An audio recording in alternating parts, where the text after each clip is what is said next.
राष्ट्रीय स्वयंसेवक संघ कार्यकर्ता अधिष्ठान व्यक्तिमत्व व्यवहार दत्तात्रेय बापूराव ठेंगड़ी वर्णनकर्ता भावेश भटनागर बापू केंद्रुकर द्वारा संकलनकार के दो शब्द।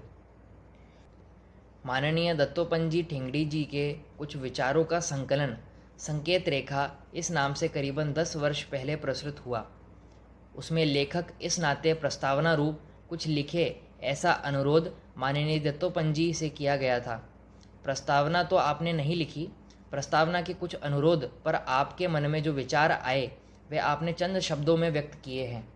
ब्रूस वीसली इस विचारक का जो विस्कॉन्सिन विश्वविद्यालय के प्राध्यापक रहे हैं, एक उदाहरण।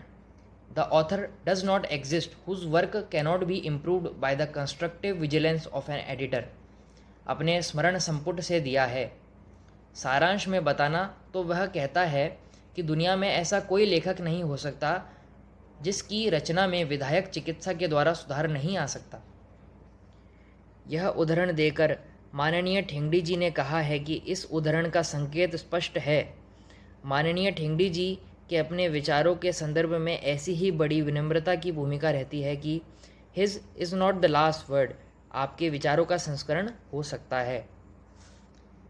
लेकिन माननीय ठेंगड़ी जी की इस भूमिका का आधार लेते हुए अगर मैं कार्यकर्ता इस विषय पर आधारित आपके विचारों का संकलन करने हेतु संस्करण के साथ प्रयास प्रारंभ करता तो वह बड़ी धृष्टता की परिसीमा साबित होती थी और मेरी अपनी सीमा का भंग भी हो सकता था। इसलिए यह संकलन करते समय मैंने माननीय ठेंगड़ी जी के विचारों का संकलन यथातथ्य रूप में आप ही के शब्दों में करने का प्रयास किया है। खास करके राष्ट्रीय स्वयंसेवक संघ के कार्यकर्ताओं के लिए ही ये विचार व्यक्त किए हैं, यह तो स्पष्ट है। इस विषय के विविध पहलुओं के संदर्भ में माननीय ठेंगड़ी जी ने गत 25 वर्षों में स्थान स्थान पर अन्यान्य कार्यकर्ताओं के गुटों के सामने, जैसे राष्ट्रीय स्वयंसेवक संघ के कार्यकर्ता हैं, भारतीय मजदूर संघ के या भारतीय किसान संघ के कार्यकर्ता हैं, अन्यान्य अवसरों पर जो विचार रखे हैं उन विचारों का यह संकलन है। फिर भी हमारे समाज में विविध क्षेत्रों के समर्पितता से कार्य करने वाले अन्यान्य जन संगठनों के कार्यकर्ताओं को भी इससे मार्गदर्शन मिल सकता है। स्वाभाविक है कि अन्यान्य निमित्तों से व्यक्त हुए इन विचार कणों को एक सुसूत्र माला में गूंथने के लिए बीच बीच में एकाध दूसरा वाक्य तथा एकाध दूसरा परिच्छेद जोड़ना आवश्यक था। ऐसा जोड़ने के लिए जिन शब्दों का उपयोग किया गया है केवल वे शब्द मेरे हैं, बाकी सारे शब्द तथा अभिव्यक्ति माननीय ठेंगड़ी जी की ही है। एकाध दूसरे मुद्दे को पूरक ऐसे कुछ संदर्भ भी कई जगह मूल विचार सूत्र से जोड़ दिए गए हैं, लेकिन मूल विचार के आंतरिक सत्व को धक्का न पहुँचे तथा मूल अभिव्यक्ति का स्तर ढल न जाए, इस बात पर ध्यान दिया गया है। और जो बातें मैंने जोड़ दी हैं उनके बारे में माननीय ठेंगड़ी जी के साथ चर्चा करके उनकी अनुमति भी ले ली है। कार्यकर्ता इस विषय के संदर्भ में अभिव्यक्त और उपलब्ध, ऐसा माननीय ठेंगड़ी जी इस पुस्तक में जो विचार संकलित किए गए हैं उनका केंद्र बिंदु है राष्ट्रीय स्वयंसेवक संघ का कार्यकर्ता। फिर भी अपने कार्य के अधिष्ठान की प्रेरणा लेकर कार्य पद्धति की रगड़ में से ही कार्यकर्ता विकसित होता है और फिर इसी कार्य पद्धति को सचेत और हेतुपूर्ण करके ध्येय संकल्प की पूर्ति की ओर कार्यकर्ता बढ़ता है। यह ध्यान में लेते हुए संघ कार्यकर्ता का अधिष्ठान और अपनी कार्य पद्धति, इन दो विषय सूत्रों के साथ कार्यकर्ता यह पूरा विषय संकलित किया है। किसी भी कार्य के संपन्न होने के संबंध में भगवद गीता में भगवान ने कहा है, अधिष्ठानं तथा कर्ता करणं च पृथग्विधं विविधाश्च पृथक चेष्टा दैवं चैवात्र पंचमम्। ध्यान में आता है कि अपने संघ कार्य के संबंध में जिन बातों का विचार आवश्यक रहता है उन सभी बातों का संकेत इस श्लोक में किया गया है। अधिष्ठान का अर्थ है हम संघ के कार्यकर्ताओं के ध्येय संकल्प का सैद्धांतिक आधार, हमारा गंतव्य क्या है, हम क्या सिद्ध करने जा रहे हैं। करणम च पृथक विधम अर्थात हमारे अलग अलग साधन माध्यम क्या हैं। पृथकम चेष्टा का मतलब है हम हमारे साधन माध्यम पद्धति के आधार पर तरह तरह के कैसे प्रयास करते हैं। कर्ता यह तो हमारे कार्य का साधक अर्थात साध्य करने वाला घटक केंद्र बिंदु है, वह हमारे माध्यम तथा प्रयासों से कैसे विकसित होता है, कैसे होना चाहिए। और आखिर में दैवम यानी ईश्वरीय समर्थन, तो हमारे इस कार्य की सिद्धि का आश्वासन भी हमें मिलता है। इस पुस्तक में संकलित विचारों का केंद्र बिंदु कार्यकर्ता ही है। फिर भी उसी के सामने रखकर हमारे पूरे संगठन व्यू का पुस्तक में आया विवरण अगर निचोड़ के रूप में बताना है तो कह सकते हैं कि हमारे इस प्राचीन राष्ट्र को परम वैभव तक ले जाना, यह हमारा ध्येय संकल्प है। इस संकल्प की पूर्ति के लिए संघ शाखा का अभूतपूर्व संस्कारकारी माध्यम संघ ने विकसित किया है और इस माध्यम के आधार पर अपनी कार्यपद्धति के अनेकानेक आयामों की विशेषता सिद्ध की है। इस माध्यम के द्वारा ही स्वाभाविक रूप से निर्माण हुआ कार्यकर्ता है, उसका व्यक्तिमत्व, मानसिक धारणाएं तथा व्यवहार है। इन सभी के साथ अपनी कार्य पद्धति को सचेत रखकर ध्येय संकल्प की पूर्ति करने हेतु अपना जीवन समर्पित करता है। इसी कारण यदि इस पुस्तक में आया संकलन का दर्शन केंद्र अर्थात फोकस अंततोगत्वा कार्यकर्ता है, फिर भी संघ कार्यकर्ता का अधिष्ठान तथा अपनी कार्य पद्धति, इन दोनों विषयों का जिक्र पृष्ठभूमि के रूप में आवश्यक ही रहा है। कार्यकर्ता ने इस विषय का गहराई से चिंतन करना आवश्यक है, कारण इस अधिष्ठान रूप ध्येय संकल्प के निजी शक्ति ही लगातार जीवन भर कार्य करने की उसकी उमंग सचेत रखती है और उसे जीवन के अंतिम क्षण तक कार्यरत रखती है। इस दृष्टि से संघ कार्यकर्ता का अधिष्ठान इस विभाग में आए पूरे जीवन चिंतन को सोच समझकर कार्यकर्ता श्रद्धा से स्वीकार करे और अपने कार्य की प्रेरणा निरंतर सजग रखे, यह अपेक्षा है। अपनी कार्य पद्धति के बारे में ऐसा कहा है, संगठन प्रक्रिया की इतनी सरल, सुलभ और स्वाभाविक पद्धति शायद ही अन्यत्र कहीं होगी। कार्यकर्ता स्वयं खुद को पता न चलते हुए ही इस पद्धति के द्वारा विकसित होता है। कोई व्यक्ति किसी निमित्त किसी स्वयंसेवक कार्यकर्ता के संपर्क में संघ शाखा पर आता है, इनिशिएशन, आहिस्ता आहिस्ता उसका संघ से परिचय, ओरिएंटेशन होना शुरू होता है। फिर आगे चलकर वह व्यक्ति सक्रिय बनता है, पार्टिसिपेशन। धीरे धीरे उस पर कुछ ना कुछ जिम्मेदारी सौंपी जाती है, एग्जीक्यूशन। और वह जिम्मेदारी निभाते निभाते संघ के सिद्धांतों पर व्यवहार का पूरा परिचय होकर उसमें संघ कार्य के प्रति दृढ़ धारणा, कन्विक्शन निर्माण होता है। इस दृष्टि से विकसित होते होते ही कार्यकर्ता को अपनी पद्धति के विविध आयामों की जानकारी भी हो। इसी हेतु अपनी कार्य पद्धति इस विभाग में पूरा विषय रखा है। अगर कार्यकर्ता इस कार्य पद्धति को मनोवैज्ञानिक स्वाभाविकता तथा प्रासंगिक सार्थकता ध्यान में लेकर उसका सजगता से उपयोजन करेगा तो 1925 से विकसित यह कार्य पद्धति ही हमें अपने ध्येय संकल्प की पूर्ति में सफल करेगी, यह विश्वास दुगना हो जाएगा। कार्यकर्ता के बारे में माना गया है कि वह लालटेन के कांच के समान होता है, यानी अपने कार्य के दर्शन में तथा प्रात्यक्षिक का वह माध्यम है। अपना ध्येय संकल्प इतना विशाल, कार्य पद्धति इतनी सर्वव्यापी तथा परिणामकारी है, तो उन्हीं की तुलना में ही कार्यकर्ता का व्यक्तिमत्व, कर्तव्य संकेत तथा व्यवहार सूत्र होने चाहिए।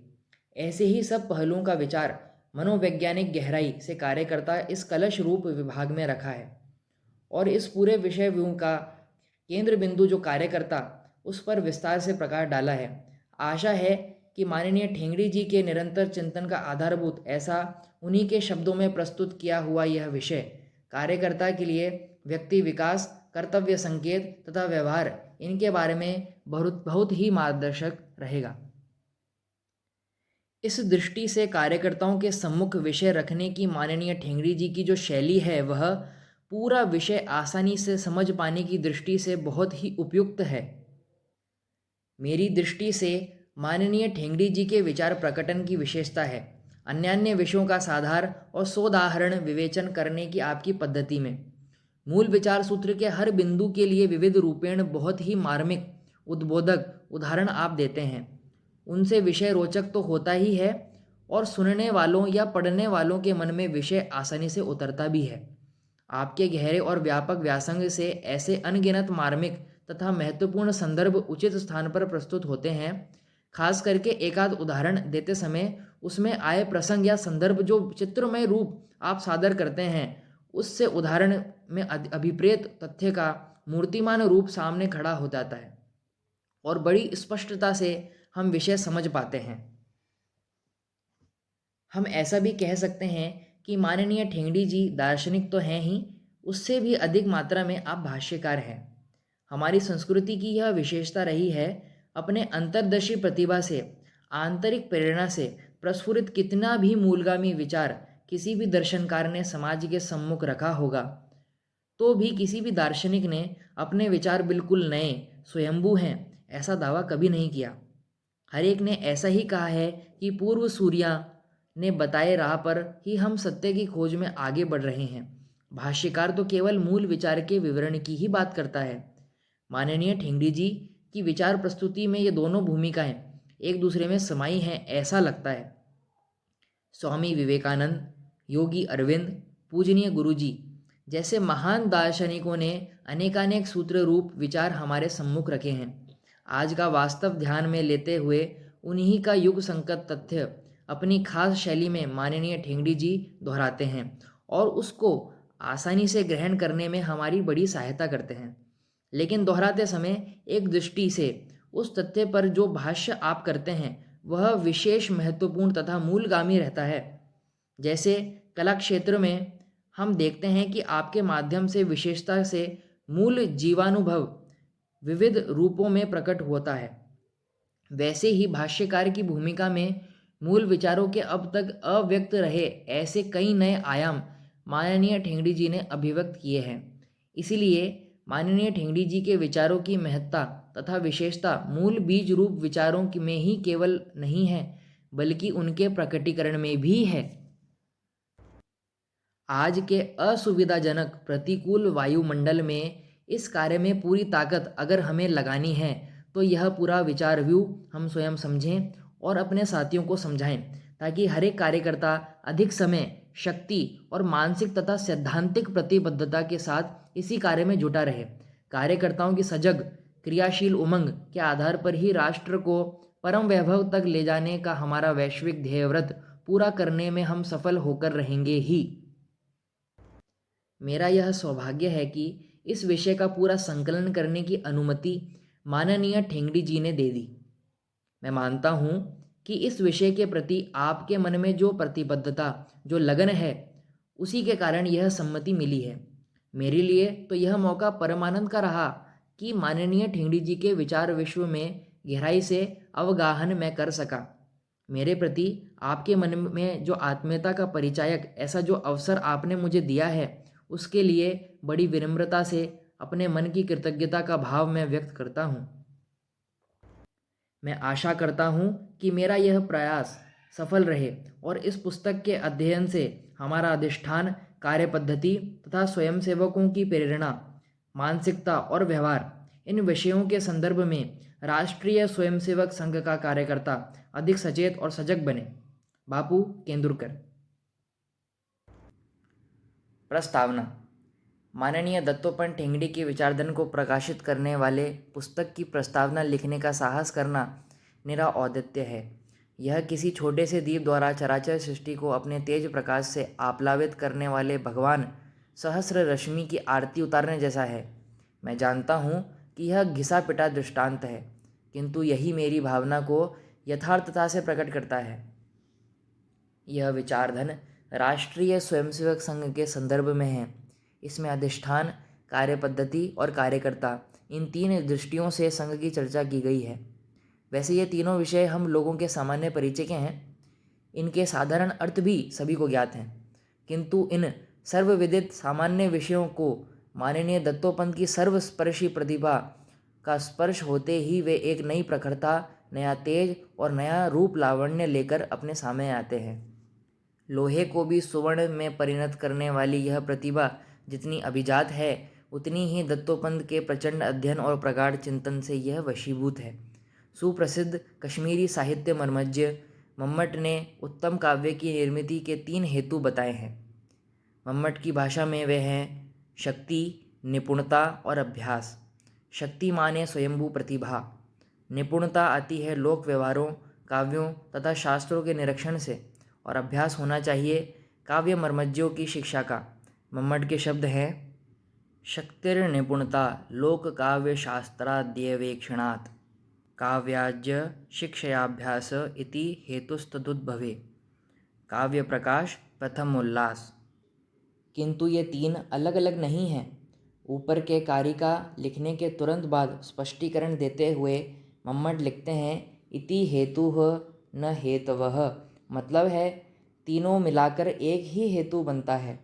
दत्तोपंत के इस संपूर्ण विवेचन में भी अभिजात प्रतिभा, शक्ति, लोक व्यवहारों में सम्यक निरीक्षण से आई निपुणता और संघ कार्य का स्वयं का समृद्ध अनुभव तथा परम पूजनीय गुरुजी के निकट संपर्क से प्राप्त ज्ञान संपन्नता और शिक्षा की उच्च कोटि की उपलब्धि, इन तीनों का एक संपृक्त रसायन भरा है।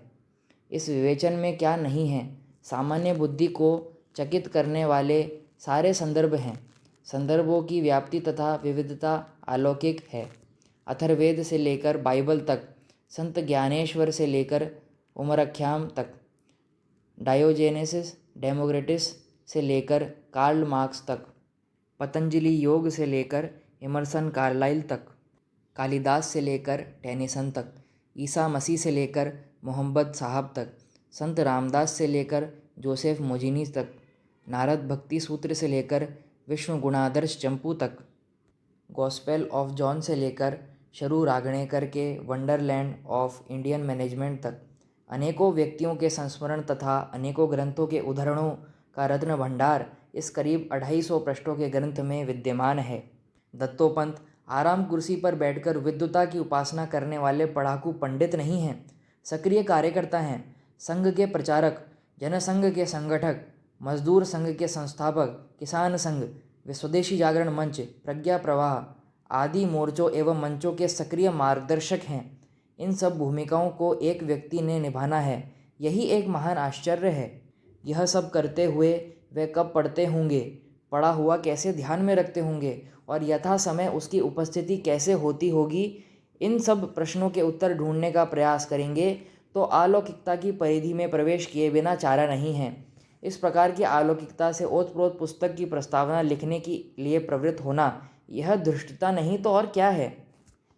केवल बापू साहेब केंदुरकर के स्नेहपूर्ण आग्रह के कारण ही रघुवंश 1.9 अर्थात वाणी की क्षमता अतीव सीमित होने के बावजूद भी मैं मर्यादातिक्रमण करने के लिए प्रवृत्त हुआ हूँ।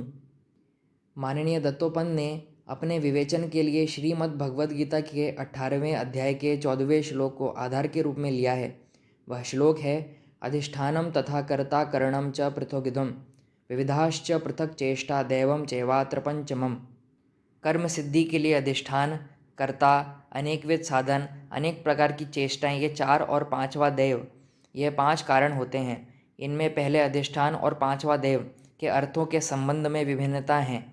श्रीमद् भगवद गीता में अधिष्ठान शब्द केवल एक बार और आया है, वह 3रा अध्याय और 40वें श्लोक में। वहाँ पर आए हुए अधिष्ठान शब्द के अर्थ के बारे में कोई विवाद नहीं है। वहाँ अधिष्ठान का अर्थ आश्रय स्थान ऐसा है, किंतु 18वें अध्याय के श्लोक में अधिष्ठान का अर्थ पर्याप्त नहीं है। शांकर भाष्य में अधिष्ठान का अर्थ शरीर ऐसा किया है। शंकराचार्य बताते हैं कि इच्छा द्वेष सुख दुख ज्ञानादिनाम अभिव्यक्तेः आश्रया अधिष्ठानम शरीरम, माने इच्छा द्वेष सुख दुख और ज्ञान आदि की अभिव्यक्ति का आश्रय यानी शरीर। संत ज्ञानेश्वर ने भी मणोनी अधिष्ठान बाखा बोलीजे देह, इन शब्दों में शंकराचार्य का ही अर्थ स्वीकृत किया है। लोकमान्य तिलक ने भी गीता रहस्य में अधिष्ठान का अर्थ स्थान, जगह ऐसा दिया है। एक आधुनिक भाष्यकार ने अधिष्ठान का अर्थ पृष्ठभूमि या कारण परंपरा ऐसा दिया है। इसका मतलब यह है कि अधिष्ठान का अर्थ लगाने में प्रतिभावंतों को अवसर है। श्री दत्तोपंत ने अधिष्ठान का अर्थ इस प्रकार स्पष्ट किया है, संगठन की प्रेरणा, उसका सैद्धांतिक आधार, उसका ध्येय संकल्प, ध्येय पूर्ति तक ले जाने वाला ऊर्जा स्रोत तथा उसका गंतव्य स्थान। जो विचार या सैद्धांतिक कल्पना कार्य की नींव से लेकर कलश तक संपूर्ण कार्य में ओतप्रोत है, उसे हम अधिष्ठान कहते हैं। उसी के संदर्भ में, उसी के प्रकाश में ही संगठन का विकास होता है और ध्येय पथ पर हर कदम के साथ विकास की हर छोटी छोटी अवस्था से इस अधिष्ठान का ही उपयोजित प्रात्यक्षिक रूप ही व्यक्त होता है। यह हमारी धारणा है। इसी परिप्रेक्ष्य में राष्ट्रीय स्वयंसेवक संघ के आधारभूत सिद्धांत का आपने अत्यंत सुश्लिष्ट रूप में निरूपण किया है। मानव जीवन का लक्ष्य सुख ही है, निर्विदित बात है। सुख प्राप्त हो सकता है, यह इसके लिए आधारभूत अवधारणा है। सुख प्राप्त ही नहीं हो सकता, जैसा खरगोश का सींग नहीं होता। यदि ऐसा कहें तो कोई सुख की प्राप्ति के लिए चेष्टा नहीं करता, किंतु सुख प्राप्ति के लिए सारे लोग प्रयत्नशील दिखते हैं, अतः सुख प्राप्त होने लायक है, ऐसी सभी की मान्यता है, यह स्पष्ट होता है। फिर प्रश्न उठता है, सुख यानी क्या? किसका सुख? मानव का सुख माने तो मानव यानी क्या? क्या केवल इंद्रियों का सुख? उत्तर है नहीं। मानव केवल इंद्रिय अस्तित्व नहीं है, उसके मन, बुद्धि और आत्मा भी होते हैं। अतः मानव का सुख यानी इन चारों के अस्तित्वों से बना एकात्म मानव का सुख। इस एकात्म मानव का सुख की अनुभूति तब होती है जब वह स्वार्थ से या स्वकेंद्रितता से ऊपर उठता है।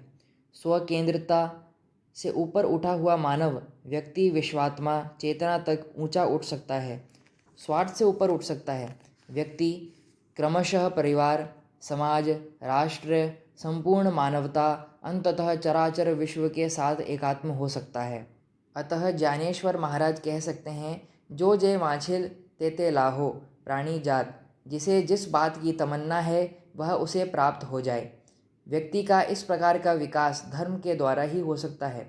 इस संदर्भ में ठेंगड़ी जी धर्म संकल्पना की चर्चा कर उसकी व्यापकता अंकित करते हैं और निष्कर्ष के रूप में लिखते हैं, धर्म प्रवण व्यक्ति मानस और धर्मधिष्ठित समाज रचना की प्राथमिक महत्ता के परिप्रेक्ष्य में ही संघ कार्य के अधिष्ठान का विचार हम कर सकते हैं। यही ध्येय दृष्टि सामने रखकर संघ कार्य का सिद्धांत और उसके क्रियान्वयन कर पूरे कार्य की रचना हुई है।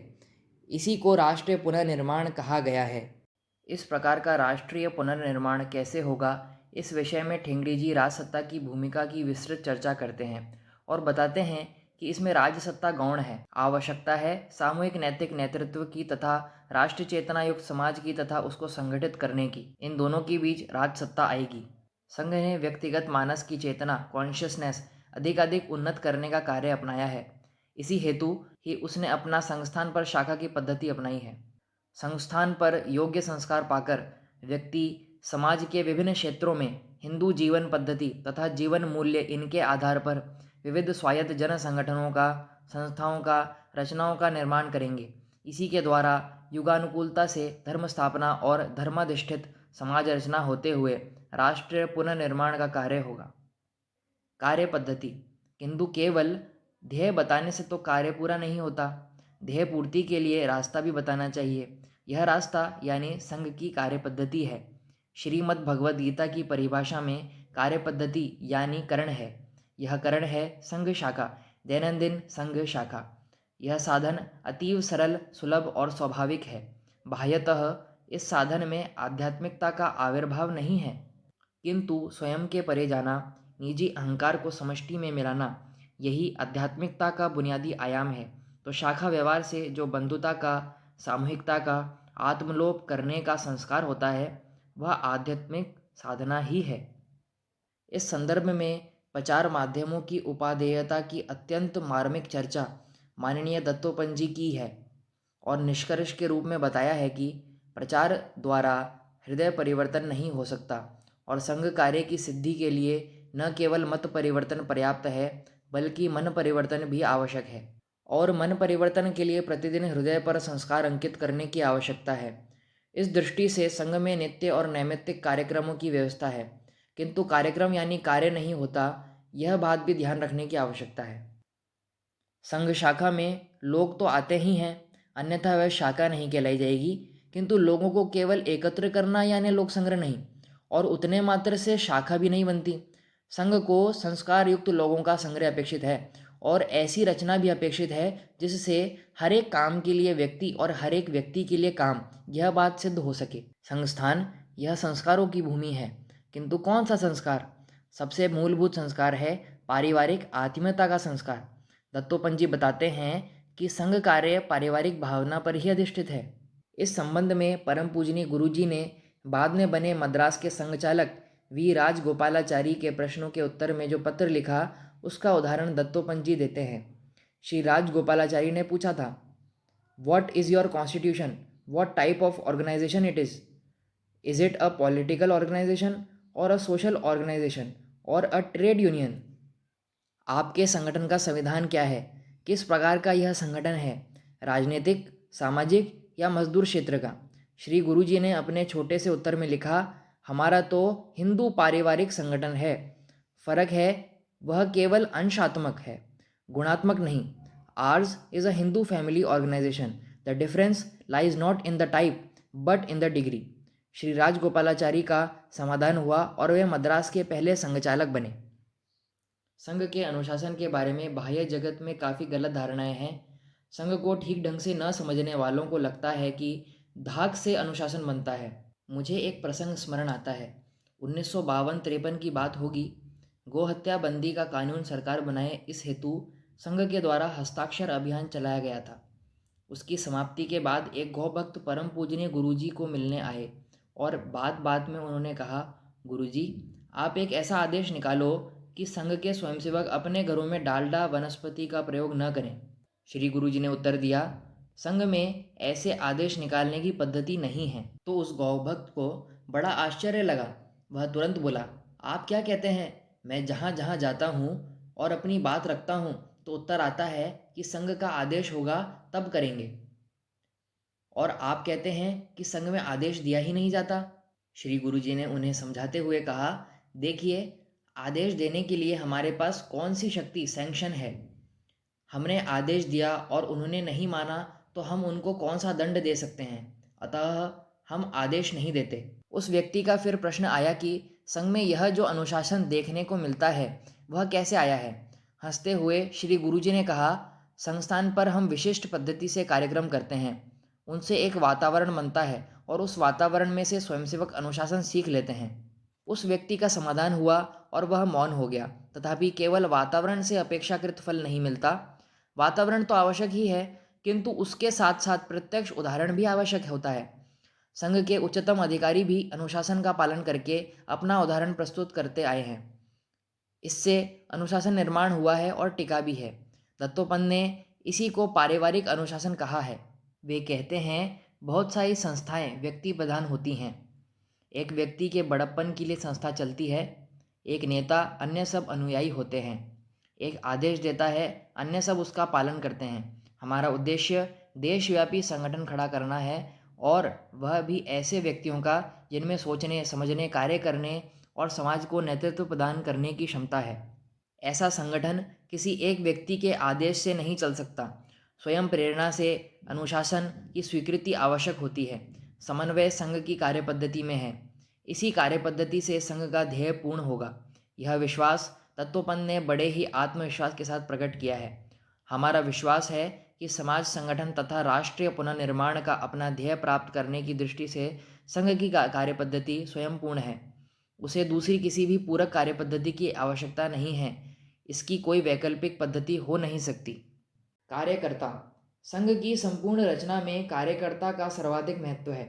संघ की शक्ति तथा प्रतिष्ठा संघ के कार्यकर्ताओं के कारण ही है। माननीय दत्तोपंत के विवेचन में इसी मुद्दे को प्रधानता है। इस पुस्तक के 272 पृष्ठों में से 128 पृष्ठ कार्यकर्ता के हेतु दिए गए हैं, क्योंकि कार्यकर्ता ही अपने कार्य का माध्यम है और आधार भी है, ऐसा हम मानते हैं।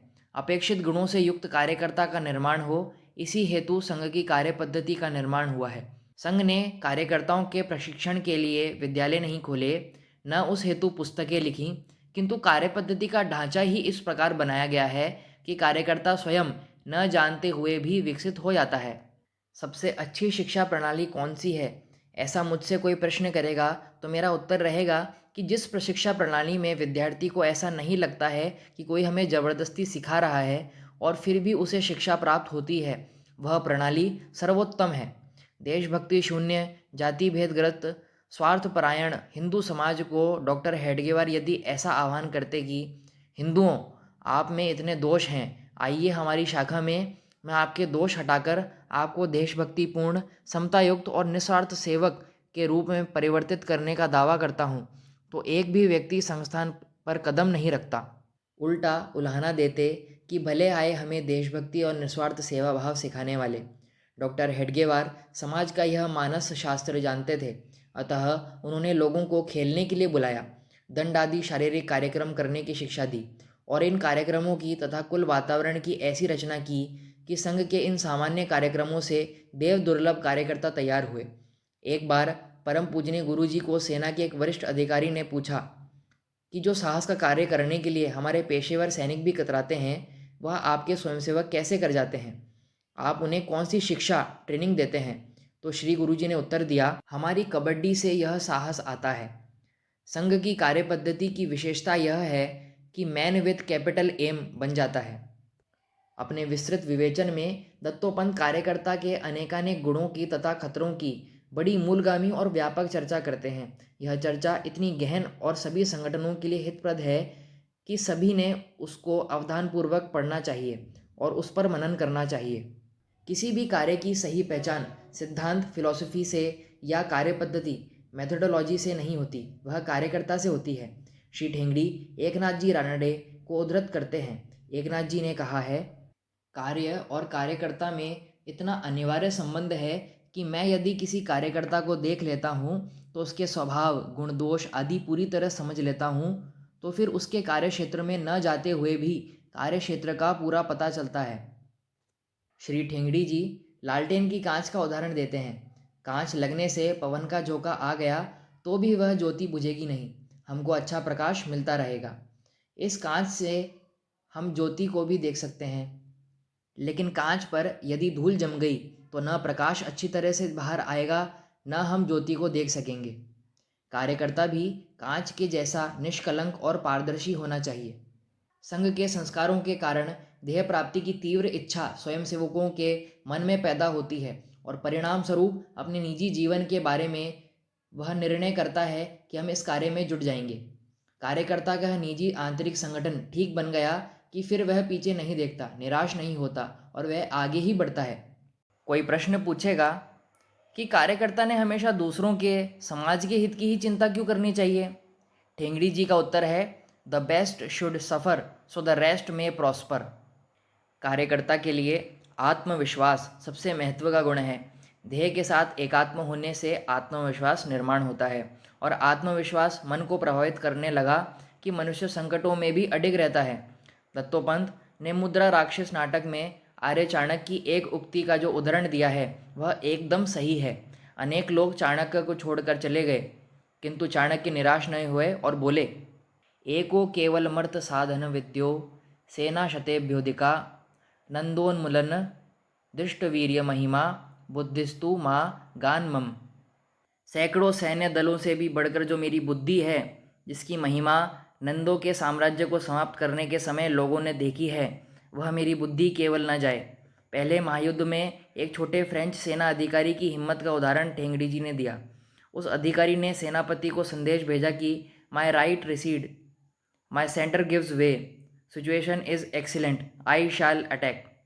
मेरी दाहिनी बाजू पीछे हट गई है, मध्य बाजू टूट गई है, परिस्थिति बहुत अच्छी है, मैं प्रत्याक्रमण करूँगा। इस संदर्भ में ठेंगड़ी जी ने गुरु गोविंद सिंह जी, नेपोलियन, जनरल दी गॉल, बाजी प्रभु, रोमन वीर हेटेशियस के जीवन के ऐसे प्रसंग वर्णित किए हैं कि पढ़ने वालों के दिल भी पराक्रम से परिपूर्ण हो जाएं। किसी भी बड़े कार्य का प्रारंभ छोटा ही रहता है। श्री दत्तोपंत बताते हैं कि 29,000 फीट ऊंचे एवरेस्ट पर पहुंचने की कोशिश करने वालों का पहला कदम 29 इंच का ही होता है। वह चलता है, बढ़ता है और अंततः शिखर पर पहुंचता है। कार्यकर्ता को यह बात सदैव ध्यान में रखनी चाहिए। इसी कार्यकर्ता को ठेंगड़ी जी ने व्यवहारी आदर्शवादी कहा है। हम देखते हैं कि अनेक आदर्शवादी केवल ऊंची ऊंची उड़ानें भरते हैं। जमीन पर क्या है वह उनकी आंखों से ओझल होता है और ज़्यादा व्यवहारी लोग केवल जमीन की स्थिति में ही उलझ जाते हैं। क्या है इसकी चिंता में वे इतने डूब जाते हैं कि जो नहीं है किंतु होना चाहिए इसका विचार भी उनके मन में आता नहीं। ऐसे एकांगी सोचने वाले को बुद्धिमान नहीं कहा जा सकता। यहाँ मुझे अंग्रेज कवि वर्ड्सवर्थ की स्काईलार्क कविता का स्मरण होता है। कवि स्काईलार्क पक्षी की बुद्धिमत्ता को नमूना मानते हैं। क्यों? कवि की पंक्तियाँ हैं, type of the wise who soar but never roam, true to the kindred points of heaven and home. Skylark खूब ऊंचा उड़ता है किंतु भटकता नहीं। स्वर्ग और धरा दोनों पर उसकी समान निगाह रहती है। कार्यकर्ता में आत्मविश्वास से क्या अहंकार निर्माण नहीं होगा? यह खतरा अवश्य है। दत्तोपंत इसका उपाय बताते हैं। अपने कार्य के प्रति जो प्रतिबद्धता होती है उससे व्यक्तिगत अहंकार को वह ध्येयनिष्ठ आत्मविश्वास में परिवर्तित करता है और यह परिवर्तन कार्यकर्ता की विकास प्रक्रिया में महत्वपूर्ण अवस्था होती है। दत्तोपंत की इस चिकित्सा से कौन असहमत होगा? ध्येयनिष्ठ कार्यकर्ता का ध्यान अपने लक्ष्य पर ही केंद्रित रहना चाहिए, इसमें कोई शक नहीं है। किंतु क्या इसमें आजू बाजू की परिस्थिति का भान नहीं छूटेगा? क्या ये एकांगी नहीं होगा? ठेंगड़ी जी कहते हैं कि ऐसा होने की आवश्यकता नहीं है। सब तरफ उसका ध्यान रहे किंतु उसकी एकाग्रता लक्ष्य पर ही रहे। अत्यंत मार्मिक शब्दों का उपयोग कर वे बताते हैं कि मैनी डायमेंशनल विजन होकर भी सिंगल पॉइंट कंसंट्रेशन होना चाहिए। क्या व्यक्ति का बड़प्पन पद पर निर्भर होता है? कई मानते हैं कि हाँ, स्थान से कीमत बनती है। संख्या 1111 में चारों स्थान पर एक ही अंक है, किंतु स्थान भेद के कारण उसके मूल्य में अंतर आया है। पहले एक की कीमत 1000 है तो अंतिम एक की कीमत केवल 1 है। किंतु दत्तोपंत को यह मूल्यांकन मान्य नहीं है। वे बताते हैं प्रासाद शिखरस्तवापि काको न गरुड़ायते। ऊंचे महल पर बैठा कौवा गरुड़ नहीं बनता। और आगे कहते हैं कि केवल पद या स्थान पर बड़प्पन नहीं, बड़प्पन कुछ आंतरिक या यथार्थ मूल्य होता है। ऐसी हमारी धारणा है। संघ में नेतृत्व की अवधारणा प्रशासनिक या संवैधानिक नहीं बल्कि नैतिक है। नैतिक नेतृत्व हार जीत की परवाह नहीं करता। यह बताते हुए उन्होंने पंडित दीनदयाल उपाध्याय और डॉक्टर अंबेडकर के उदाहरण प्रस्तुत किए हैं। कार्यकर्ता ने निरंतर आत्म परीक्षण करते रहना चाहिए तथा विनम्र भाव से उसका व्यवहार होना चाहिए। कर्तृत्व होते हुए भी विनम्र भाव रहा तो वह नम्रता व्यक्ति की ऊंचाई बढ़ाती है। भर्तृहरि का वचन सुप्रसिद्ध है, नम्रत्वेनो नमन्तः परगुणकथने स्वान गुणान ख्यापयन्तः। नीति शतक 30। यानी नम्रता से वे ऊंचे होते हैं और दूसरों के गुणों का वर्णन कर अपने गुणों को प्रकट करते हैं। कार्यकर्ता समर्पित भाव धारण तो करता है, वह उसका भूषण है, किंतु समर्पण का भी अहंकार उत्पन्न हो सकता है। उससे सावधान रहने की आवश्यकता है। इस संदर्भ में वे अपना ही उदाहरण प्रस्तुत करते हैं और उसमें परिवर्तन कैसे आया यह बताते हैं। परम पूजनीय गुरुजी अनेक दिन ठेंगड़ी जी का बिस्तर स्वयं कैसे उठाकर रखते थे और उन्होंने न कभी इसका उल्हाना दिया और न अपने काम में रुकावट डाली। इसकी कथा बड़ी मार्गदर्शक है। इसी संदर्भ में वे लोकमान्य तिलक, महात्मा गांधी, मोहम्मद पैगंबर साहब, डॉक्टर हेडगेवार, दीनदयाल उपाध्याय आदि के सुंदर उदाहरण प्रस्तुत करते हैं। विनम्रता की सीमा इतनी बढ़नी चाहिए कि वह कार्यकर्ता आत्मलोभ की सीमा तक पहुंच जाए। ठेंगड़ी जी कहते हैं, निरंकारी ध्येय निष्ठा से संपूर्ण आत्मलोभ करने वाला कार्यकर्ता ही लोगों को पता न लगते हुए स्वाभाविक रूप से उनका नेतृत्व संपादन कर सकता है। समाज का सच्चा नेता योग्यता और क्षमता होते हुए भी समाज से ज़्यादा दूर नहीं होता।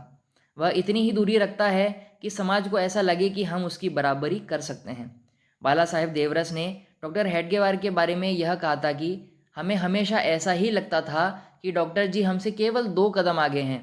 हम उनकी पंक्ति में आने के लिए अपना वेग बढ़ाते और उस स्थान पर पहुंचते तो ध्यान में आता था कि डॉक्टर जी और 2 कदम आगे हैं। दत्तोपंत इसी मुद्दे पर संत ज्ञानेश्वर महाराज के ओवी प्रस्तुत करते हैं। मार्गाधारे वर्तावे विश्व हे मोहरे लावावे अलौकिक नोहावे लोका प्रति। धीरे धीरे कार्यकर्ता का कद बढ़ता है, उसकी प्रतिष्ठा बढ़ती है, सुख के साधन उपलब्ध होते हैं।